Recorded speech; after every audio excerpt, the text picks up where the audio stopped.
Hello everyone, welcome back to the Limit of Adhesion and our USF2000 track guide series. This week we're at the American road itself, Road America. Actually a really good track to race at with the USF2000 actually. If you've got some cars on the same sort of level as you, then you're in for a fantastic time. So our driver for the week, once again Ture Molarin, and he is going to take us around the track. We'll do an onboard and then a commentated lap, sort of slowing down to look at some key corners, and then an off-board chase view as well. So the lap time this week, a 209.669, and let's dive into it right now with Ture.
So here we are on the long main straight, crossing the start finish line.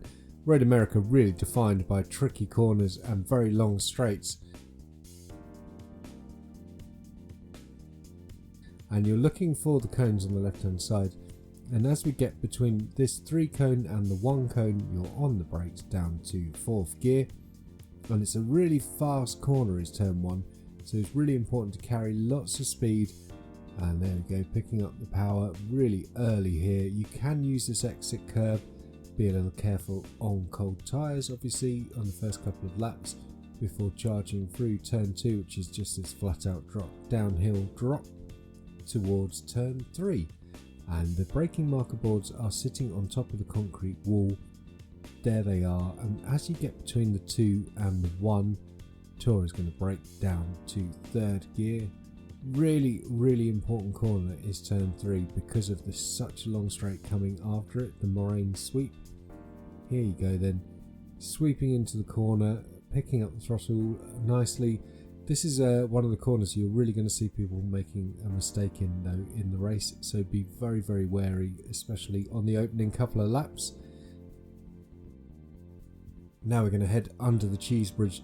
This is the moraine sweep, and you're heading down into one of the most tricky braking zones on the track in my opinion, which is turn 4, and it's a left-hander, so obviously moving over to the right hand side of the track. Here come the first of the marker boards. There's the marshal's toilet, and we're dropping down. We're looking for the number 2 board here. Here it comes now, and braking down to 2nd gear and there is a bit of camber here, but obviously people just lock up all the time on the first couple of laps here. Lots of incidents will take place in this corner as people just don't brake early enough for it. You can use all of the runoff on the exit, this sort of weird black material, quite grippy, it's all good, but just make sure you're precise enough to pick it up and know more. As we head up to the Corvette bridge for turn 5, you're going to brake just before you get to the bridge. This corner though is really tricky. I don't know if it's off camber or something, but you just feel like you're constantly going to spin out here. So be really careful through here. This is probably my bogey corner on the track. It definitely cost me a Limit of Adhesion oval race, oval division race with the next gens around here. But yeah, so that's not a fun corner for me. Now we're going to come up to this flat out corner, this section of track called the Hurry Downs, which is quite a cool name. So this is turn 7, absolutely flat chat, just make sure you're very precise through here. Pick up the entry curb, pick up the exit curb, and then dropping down the hill for turn 8. Now this one to me always feels like a mirror of turn 6, except it's a downhill corner as opposed to the uphill section into turn 6. The brake marker board sitting on top of the concrete wall as they normally are on this track. On the brakes at the 2 board. Now there is camber in the middle of the corner, so really commit to this one. You can see here crossing that sort of dark patch and getting onto the curb. That's where the camber is. That's going to really help your rotation through this corner. Now we're heading up to one of the signature corners of Road America in my opinion, which is the Carousel. It is a tricky corner to get right. If you're carrying some understeer in, then you're going to really struggle with the corner. But you can see here Ture is basically flat out most of the way around, and then he just uses a lift to get the rotation. There it is now. Little tiny patch of trail braking, not a lot. You probably wonder if he even knew he was doing it. And then there is an exit curb on the way out.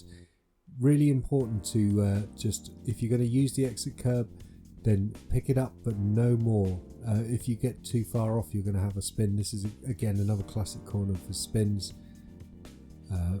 There's quite a few of them around here, aren't there? So turn 1 on the opening lap, I'd say, then turn 3, turn 5, turn 6 and turn 8, all definite spin points, as is the Carousel. Now we're heading up to the kink, which is absolutely flat out in the USF. Just make sure you pick up your turn-in point correctly. As you can see, around the 1 board is where Ture starts to commit to the corner. And we're going to blast up through Kettle Bottoms to get to Canada Corner, which is where the track again has another classic potential point for crashing. So the Kettle Bottoms themselves, yeah, nothing to do here much, just keep an eye on the cars around you and plan for Canada Corner, because this one, yeah, can really catch people out. So we're going to brake at the 3 board because it's a quite a sharp corner when you're going so fast. And Ture drops down to 3rd gear, but then he uses 2nd briefly with lots and lots of res just to get the extra rotation he needs. I think you could probably take it in 3rd or 2nd really, but you can see Ture needed to use 2nd there.